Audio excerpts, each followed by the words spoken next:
NEET 2024 ने बच्चों के मन में दहशत पैदा कर दी है। ऐसा डर कि कई बच्चे तो डॉक्टर बनने का सपना ही छोड़ देने की बात कहने लगे हैं। नीट 2024 का रिजल्ट आज कटघरे में खड़ा है, लेकिन क्यों? आखिर ऐसा हुआ क्या है? चलिए इस वीडियो में जानते हैं।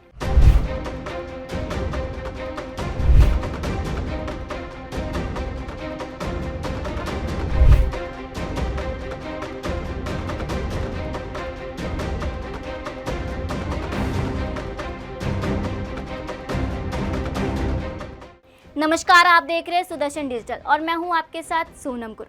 नीट एग्जाम में अभी तक तो ग्रेस मार्क्स और ज़्यादा टॉपर आने पर ही बवाल मचा हुआ था। अब पटना और गोधरा में इस परीक्षा को लेकर बड़ी धांधली की बात कही जा रही है। पटना से खबर आ रही है कि एग्जाम से पहले वाली रात कई छात्रों को एक कमरे में पेपर सॉल्व करवाए गए। आरोप ये भी है कि कई हजार किलोमीटर दूर से छात्र गोधरा के लिए एक पर्टिकुलर सेंटर में एग्जाम देने आए थे, क्योंकि वहां पर पूरा सिस्टम ही खरीद चुके थे। नीट परीक्षा एनटीए यानी राष्ट्रीय परीक्षण एजेंसी आयोजित कराती है। देश भर के मेडिकल कॉलेजों में एमबीबीएस और बीडीएस डॉक्टरी की पढ़ाई के लिए करीब 1 लाख सीटें हैं। इनमें से करीब 40,000 सीटें सरकारी कॉलेजों में हैं। 60,000 के करीब सीटें प्राइवेट कॉलेज को दिए जाते हैं। इन्हीं खेल है, जी हाँ, इन्हीं में सब खेल हो रहा है।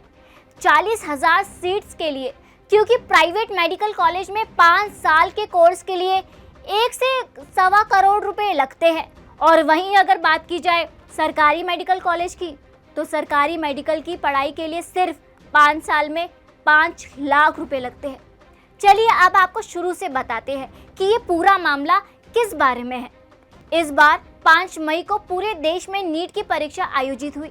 कुल 23,33,293 छात्रों ने परीक्षा दी थी।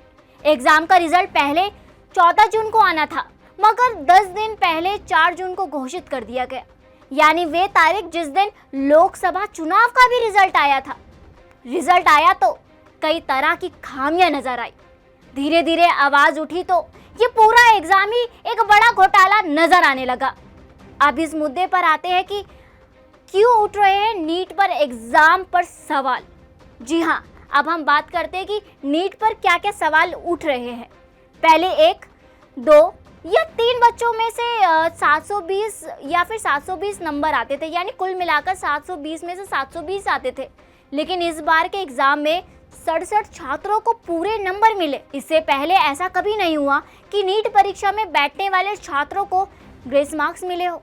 लेकिन इस बार 1563 छात्रों को ग्रेस नंबर मिले हैं। इस पर सवाल उठे तो ग्रेस मार्क्स हटा दिए। अब हम जानते हैं तीसरा आरोप क्या है। तीसरा आरोप है सेंटर हाइजीन का। जी हाँ, जब से ये परीक्षा आयोजित थी तब से ये सवाल उठ रहे कि कुछ बच्चों के पेरेंट्स ने लाखों रुपए देकर पूरा का पूरा सेंटर खरीद लिया। चौथा आरोप पर्चा लीक का है। 5 मई को पटना पुलिस ने एक ऐसा गैंग पकड़ा जिसने स्वीकारा है कि कई छात्रों को एक रात पहले ही एग्जाम पेपर सॉल्व करवाया था। नीट के संबंध में पिछले दिनों में नीट में आपकी जानकारी के लिए बताऊं 24 लाख स्टूडेंट्स अपीयर करते हैं। अभी जो मसला जो सुप्रीम कोर्ट के सामने आज भी चल रहा है, सरकार ने अपना पक्ष रखा है, उसमें ये लगभग 1550 स्टूडेंट की है और एक ग्रेटर क्वेश्चंस कुछ उठाए गए हैं। सरकार उसकी सामना करने के लिए, उसको संतुष्टि के साथ बच्चों को उत्तर देने के लिए बहुत प्रामाणिकता के साथ खड़ा है। स्पेसिफिक घटना जो आए हैं उसको सरकार गंभीरता से लिया है। एकेडमिशियंस की कमेटी बनी है, उन्होंने कुछ रिकमेंडेशन किया है। उस हिसाब से सरकार आज कोर्ट के सामने उस पक्ष को रखेगा और बाकी जो नीडफुल सुप्रीम कोर्ट के आदेश से ही कुछ साल पहले से एनटीए की गठन हुई है। पिछले दिनों में आज एनटीए लगभग 3 बड़े बड़े एग्जामिनेशन कराते, सक्सेसफुली कराती है। नीट, जेई और सीयूईटी। इतने बड़े देश में जब 13 लैंग्वेज में एग्जामिनेशन होगा, विश्व की कई देशों में एग्जामिनेशन सेंटर होगी, कई प्रकार के स्टूडेंट्स उसमें पार्टिसिपेट करते हैं। जो घटना हमारे सामने आई, निश्चित रूप में दोषियों को उसमें दंड दिया जाएगा, लेकिन मैं विद्यार्थियों को मुख्यतः और अभिभावकों को आश्वस्त करना चाहूंगा। अब केंद्रीय शिक्षा मंत्री धर्मेंद्र प्रधान भले ही किसी भी तरह की धांधली को नहीं मानते, उनका मानना है कि पेपर लीक तो हुए ही नहीं, लेकिन अब तो इस एग्जाम को देने वाले हर स्टूडेंट के दिमाग में डाउट आ चुका है। कई सेंटर से अलग अलग कहानियां सामने आ रही है। पटना पुलिस पेपर लीक को लेकर एक एफआईआर भी दर्ज हुई है। इसमें कई स्टूडेंट्स, गैंग, जिन्हें हम माफिया कहेंगे, और उनके पेरेंट्स की गिरफ्तारी हुई है। अब हम बात करते हैं कि आखिर पटना में पेपर लीक कैसे हुआ। जी हाँ, शुरू से बताते हैं आपको। 5 मई को नीट का एग्जाम था। पटना में भी शास्त्री नगर इलाके में डीएवी स्कूल में नीट सेंटर था। पुलिस ने एग्जाम के बाद इस सेंटर पर परीक्षा देने वाले आयुष नाम के एक छात्र को हिरासत में लिया। पूछताछ में उसने कबूल किया कि उसे परीक्षा से पहले ही प्रश्न पत्र उपलब्ध हो गया था। पटना के एक हॉस्टल में आयुष और उसके जैसे 25 और छात्र को एग्जाम पेपर और आंसर उपलब्ध करवाए गए थे। गुजरात के गोधरा में तो और गजब हुआ। यहाँ तो ऐसी सेटिंग हुई कि पैसों के दम पर पूरा का पूरा सेंटर ही बिक गया। गोधरा के जलाराम स्कूल में नीट का एग्जामिनेशन सेंटर था। इस सेंटर में 30 छात्रों को गलत तरीके से एग्जाम दिलवाया जा रहा था। जहां गुजरात के लोकल स्टूडेंट्स तो थे, लेकिन यहां पर महाराष्ट्र, उड़ीसा, बिहार और झारखंड जैसे राज्यों से भी स्टूडेंट्स आए थे। अब कोई छात्र अपने प्रदेश को छोड़कर गुजरात के गोधरा के इस सेंटर में जाकर परीक्षा क्यों देगा? क्योंकि इस सेंटर पर तो बच्चों को पूरा का मतलब पास कराने का ठेका ले चुका था।